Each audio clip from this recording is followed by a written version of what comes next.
오늘 저희가 함께 분석해 볼 자료는 다낭성 난소증후군, 즉 PCOS로 인한 탈모 치료의 모든 것이라는 제목의 인상 보고서입니다. 이게 꼭 한 편의 복잡한 사건 파일 같더라고요. 원인 분석부터 최신 치료 전략까지 정말 꼼꼼하게 정리되어 있었어요. 네, 맞습니다. 특히 오늘 이 사건 파일은 많은 여성분들이 아마 혼자서 끙끙 앓고 계실 거예요. 바로 그 PCOS 탈모라는 미스터리를 푸는데 아주 중요한 단서가 될 겁니다. 그냥 증상만 나열한 게 아니라 왜 이런 일이 벌어지는지 그 근본 원인을 추적하고 있거든요. 좋습니다. 그럼 지금부터 이 보고서를 바탕으로 PCOS 탈모라는 미스테리한 사건의 전모를 함께 파헤쳐보죠. 이 사건의 가장 기묘한 지점부터 시작해볼까요? 첫 번째 단서가 바로 안드로겐의 역설입니다. 이 부분이 참 이상한데요. 범인으로 지목된 안드로겐이한 호르몬 때문에 머리카락은 빠지는데 왜 팔다리나 얼굴의 털, 그러니까 체모는 오히려 더 굵어지고 늘어나는 걸까요? 이건 완전히 정반대 현상이잖아요. 바로 그 지점이 많은 분들을 혼란스럽게 만드는 미스터리의 시작점이죠. 범인은 안드로겐이라는 남성 호르몬, 이게 맞긴 맞습니다. 하지만 이 호르몬이 우리 몸의 어느 부위에 있는 수용체랑 결합하느냐에 따라서요, 마치 지킬 박사와 하이드처럼 전혀 다른 얼굴을 보여주는 거예요. 아, 부위마다 다르게 작용하는군요. 네, 두피의 모낭에 있는 수용체랑 만나면 모낭을 위축시키고 머리카락의 성장기를 막 단축시켜요. 그래서 탈모를 일으키는 악당이 되고요. 반대로 팔다리나 얼굴의 모낭 수용체랑 만나면 솜털을 굵고 진한 성모로 바꿔버리는 다모증의 원인이 되는 거죠. 그렇군요. 이 고안드로겐 혈증, 그러니까 안드로겐 과다 상태가 PCOS 환자의 한 70에서 90%에서 나타나는 핵심 증거입니다. 가장 유력한 용의자인 셈이죠. 체가 아니라 그게 변신한 형태인 DHT, 즉 디하이드로 테스토스테론입니다. DHT요? 네, 우리 몸엔 5알파 환원 효소라는 일종의 공범이 있어요. 이 효소가 테스토스테론을 훨씬 더 강력하고 공격적인 DHT로 바꿔버리는 겁니다. 모낭 파괴력이 테스토스테론보다 몇 배는 더 강하다고 보시면 돼요. 아, 더 강력한 형태로 바꾸는 공범이 있었군요. 그렇죠. 바로 이 DHT가 두피 모낭의 안드로겐 수용체에 딱 달라붙어서 굵고 건강해야 할 머리카락을 힘없이 가늘게 만드는 모낭 소형화라는 범죄를 저지르는 겁니다. 그래서 대부분의 치료 약물이 이 진범 DHT를 만들지 못하도록 그 공범인 5알파 환원 효소의 활동을 막는 데 초점을 맞추게 되는 거죠. 알겠습니다. 진범은 DHT고 공범은 5알파 환원 요소. 그런데 말이죠. 이 둘이 이렇게 날뛰도록 뒤에서 모든 걸 조종하는 배후 세력, 어떤 보이지 않는 엔진 같은 존재가 있다고 이 보고서는 지적하고 있어요. 바로 인슐린 저항성인데요. 이게 대체 어떻게 연결되는 건가요? 바로 그 지점이 이 사건의 가장 중요한 반전이자 핵심입니다. 이 자료가 계속해서 강조하는 메시지가 인슐린이 안드로겐을 만든다는 악순환의 고리예요. 인슐린이 안드로겐을 만든다? 네, 쉽게 설명해 볼게요. 인슐린 저항성이 있다는 건 우리 몸의 세포들이 인슐린의 말을 잘 안 듣게 된 상태라는 뜻이거든요. 그러면 췌장은 혈당을 조절하려고 더 세게 말해야겠다 하면서 인슐린을 과도하게 분비하게 돼요. 이걸 고인슐린 혈증이라고 부릅니다. 와, 인슐린이 너무 많아지는 거군요. 그렇죠. 문제는 이렇게 넘쳐나는 인슐린이 혈액을 타고 돌아다니다가 난소를 직접 자극해서 안드로겐 좀 더 만들어 하고 명령을 내린다는 겁니다. 그럼 안드로겐이 늘어나고 그게 또 DHT로 변해서 탈모를 악화시키죠. 근데 여기서 끝이 아니에요. 늘어난 안드로겐은 다시 인슐린 저항성을 더 심하게 만들어요. 와, 정말 묘비우스의 띠처럼 꼬여버리네요. 맞습니다. 그래서 이 자료가 이렇게 딱 잘라 말하는 겁니다. 대사 관리 없는 호르몬 치료는 밑 빠진 독에 물 붓기다. 와, 정말 정교하게 짜인 악순환이네요. 그 배후 세력인 인슐린 저항성을 잡지 않으면 진범인 DHT를 아무리 막아도 결국 소용이 없다는 거군요. 바로 그겁니다. 그럼 본격적인 약물 치료, 즉 수사에 들어가기 전에 가장 기본적이면서도 강력한 해결책부터 짚어보죠. 체중의 5%가 만드는 변화라는 대목이 아주 인상 깊었습니다. 네, 모든 수사의 기초는 현장 보존이란 기본 다지기잖아요. 여기서 5%라는 숫자가 정말 중요해요.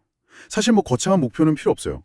단 5%의 체중만 감량해도 우리 몸에서는 엄청난 변화가 일어나거든요. 아니, 5%만으로도 그렇게 큰 효과가 있다고요? 네, 왜냐하면 그 정도만으로도 우리 몸을 도도는 과도한 인슐린의 양을 크게 줄일 수 있기 때문이에요. 인슐린 수치가 낮아지면 난소에 대한 자극이 줄어들고 자연스럽게 안드로겐 생성도 감소하죠. 그 악순환의 고리 하나를 딱 끊어내는 겁니다. 실제로 배란 기능이 회복되고 생리주기가 돌아오는 경우도 아주 많고요. 식단 얘기도 나오는데요. 특히 저당, 그러니까 로우 GI 식단을 강조하는 이유가 있겠죠? 물론입니다. 이건 인슐린을 직접적으로 컨트롤하는 방법인데요. 예를 들어서 흰빵이나 흰쌀밥 같은 고당 음식을 먹으면 혈당이 롤러코스터처럼 확 치솟잖아요. 그럼 우리 몸은 그걸 잡으려고 인슐린을 폭포수처럼 쏟아내죠. 그게 바로 난소를 자극하는 신호가 되고요. 아, 인슐린 스파이크가 문제군요. 맞아요. 반면에 현미빵이나 통곡물빵 같은 저당 음식은 혈당을 완만한 언덕처럼 오르게 만들어요. 그럼 인슐린도 조용히 필요한 만큼만 나오게 되죠. 안드로겐을 만들라는 불필요한 명령을 내리지 않는 겁니다. 근력 운동도 사실 비슷한 원리예요. 아, 운동도요? 네, 근육이 우리 몸에서 포도당을 가장 많이 사용하는 공장이거든요. 근력 운동으로 이 공장을 튼튼하게 만들면 인슐린 말을 아주 잘 듣게 돼서 이걸 인슐린 감수성이 개선된다고 하는데 적은 인슐린으로도 혈당 조절이 가능해지는 거죠. 생활습관 교정이라는 기초공사와 함께 과학적인 지원군, 그러니까 영양요법도 아주 깔끔하게 정리가 되어 있더라고요.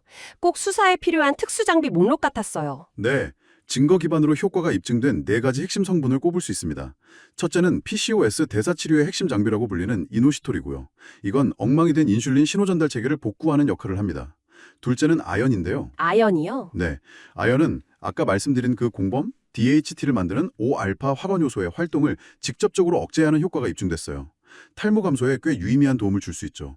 셋째는 비타민 D입니다. 비타민 D도요? 네, 놀랍게도 PCOS 환자의 85%가 결핍 상태인데 이건 역시 인슐린 저항성 관리에 필수적인 영양소입니다.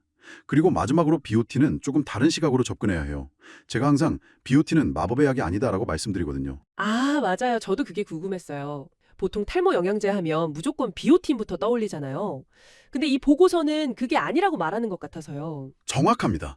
비오티는 결핍되었을 때 머리카락이 빠지는 건 맞아요. 하지만 대부분의 PCOS 환자는 비오틴 결핍 상태가 아니거든요. 따라서 결핍이 아닌데 고용량을 섭취하는 건 큰 의미가 없을 수 있다는 거죠. 이 자료는 무분별하게 먹기보다는 혈액 검사 같은 걸 통해서 실제 결핍이 확인될 경우에만 선별적으로 섭취하는 게 효과적이라고 설명하고 있습니다. 그렇군요. 기본기를 다지고 과학적인 지원까지 받았다면 이제 본격적인 치료 전략으로 넘어가야겠죠. 이 자료에서 수비와 공격이라는 두 가지 전략을 함께 써야 한다고 강조하는 점이 아주 흥미롭습니다. 네, 이게 바로 현대 PCOS 탈모 치료의 핵심 프라임워크라고 할 수 있어요. 수비, 즉 쉴드는 말 그대로 방패를 드는 전략입니다. 피임약이나 스피로놀락톤 같은 약물로 안드로겐 생성을 억제하거나 아니면 이미 생성된 안드로겐이 모낭에 달라붙지 못하게 수용체를 차단해서 추가적인 손상을 막는 거죠. 아, 더 나빠지지 않게 막는 거군요. 그렇죠. 반면 공격, 소드는 검을 휘두르는 전략이에요. 미녹시딜처럼 현재 호르몬 환경이 어떻든 상관없이 모낭에 직접 가서 일어나, 이래 하고 성장을 촉진하는 겁니다. 와, 비유가 확실하네요. 이 둘을 꼭 함께 써야 하는 이유가 수비만 하면 더 빠지는 건 막아도 새로운 머리카락이 나는 건 더 들 수 있고요. 공격만 하면 계속 안드로겐의 공격을 받으니까 이건 뭐 밑빠진 독에 물 붓기가 될 수 있거든요. 방패로 막으면서 동시에 칼로 공격해야 전쟁에서 이길 수 있는 것과 똑같습니다. 알겠습니다. 그럼 먼저 수비에 사용되는 무기들부터 자세히 보죠. 복합 경부 피임약이랑 스프로낙톤이 있네요. 피임약은 다 같은 피임약이 아니라고요? 아주 중요한 포인트입니다. 피임약을 고를 땐 반드시 성분표를 확인해야 해요. 저안드로겐성 프로게스틴을 포함한 제품을 선택해야 하죠. 예를 들면 드로스피레논 같은 4세대 성분입니다. 만약에 9세대 피임약에 포함된 레보노르게스트렐 같은 성분을 잘못 복용하면 이 성분 자체에 안드로겐 효과가 약간 있어서 오히려 탈모를 악화시키는 대참사가 벌어질 수 있어요. 와, 무기를 잘못 고르면 안 되겠네요. 그렇죠. 그리고 스페로노락테믹은 원래 이뇨제로 개발됐는데 안드로겐 수용체를 차단하고 생성까지 억제하는 효과가 발견돼서 수비 무기로 아주 유용하게 쓰입니다. 다만 효과가 나타나기까지 6개월에서 길게는 1년까지 좀 꾸준히 복용해야 하는 인내심이 필요해요. 그런데 이 스피로낙톤에 아주 강력한 경고가 붙어 있더라고요. 네, 이건 절대 잊어서는 안 되는 안전수칙입니다. 이 약은 가임기 여성이 복용 중에 임신할 경우에 남자 아기의 외부 생식기 발달에 기형을 유발할 수 있습니다. 따라서 이 약을 복용하는 동안에는 반드시 정말 확실한 피임이 전제되어야 합니다. 알겠습니다. 그럼 이번엔 공격 무기인 미녹시딜을 보죠. 이건 모낭을 직접 자극하는 방식이라고 하셨죠? 맞습니다. 여성형 탈모에 FDA 승인을 받은 유일한 국소 도포제, 즉 바르는 약이에요. 보통 5% 제형이 2%보다 효과적이라고 알려져 있고요. 그런데 이 약을 처음 쓰는 분들이 가장 놀라고 무서워하는 현상이 하나 있어요. 바로 사용 초기 4주에서 8주 사이에 머리가 일시적으로 더 빠지는 쉐딩 현상입니다. 잠깐만요. 탈모를 치료하려고 약을 바르는데 머리가 더 빠진다고요? 저라도 당장 약을 버릴 것 같은데요? 그렇죠. 그래서 제가 이걸 두피의 봄맞이 대청소라고 설명을 드려요. 약효가 나타나면서 힘없고 부실한 휴지기 모발들을 먼저 밀어내는 거예요. 그리고 그 자리에 건강하고 튼튼한 새싹, 즉 성장기 모발이 자라날 공간을 만들어주는 거죠. 아, 긍정적인 신호군요. 네, 맞아요. 긍정적인 신호인 거죠. 그러니 이때 놀라서 중단하시면 절대 안 됩니다. 그리고 미녹시딜은 완치약이 아니라 평생 관리하는 개념으로 접근해야 해요. 사용을 중단하면 3개월에서 6개월 내에 효과가 사라지고 원래 상태로 돌아가거든요. 수비와 공격 전략 외에 더 근본적인 원인을 교정하는 약물과 아주 강력한 억제제도 언급되네요. 메트포르민, 그리고 피나스테리드와 두타스테리드. 이 약들은 일종의 특수부대나 최종병기로 볼 수 있습니다. 메트포르민은 당뇨병으로 유명하잖아요. 이 약이 직접 머리카락을 나게 하진 않지만 사건의 배후 세력인 인슐린 저항성을 직접 공격해서 개선합니다. 간접적으로 탈모 고전에 기여하는 거죠. 그렇군요. 그리고 피나스테리드나 두타스테리드는 진범인 DHT를 만드는 공범, 5알파 환원 요소를 아주 강력하게 차단하는 약물입니다. 특히 이 자료 데이터를 보면 50세 미만 여성에게서는 두타스테리드가 피나스테리드보다 더 우수한 효과를 보였어요. 하지만 이 최종 병기들에는 정말 무서운 절대적 안전수칙이 따릅니다. 네, 자료에 임신 등급 X라고 아주 굵은 글씨로 경고 표시가 되어 있더라고요. 심지어 부서진 약 조각을 만지는 것조차 금지된다는 문구는 정말 충격적이었어요. 그렇습니다. 바로 이게 치료의 역설이죠. 가장 강력한 약물이지만 가임기 여성에게는 가장 위험할 수 있다는 것. 스피로노락톤보다 훨씬 더 위험도가 높아서 남성 태아의 성기 발달을 심각하게 저해할 수 있기 때문입니다. 따라서 폐경 후 여성이거나 난관절제술처럼 확실한 불임 시술을 받은 여성, 이런 식으로 임신 가능성이 완벽히 차단된 경우에만 아주 제한적으로 고려할 수 있습니다. 정말 엄격한 관리가 필요하군요.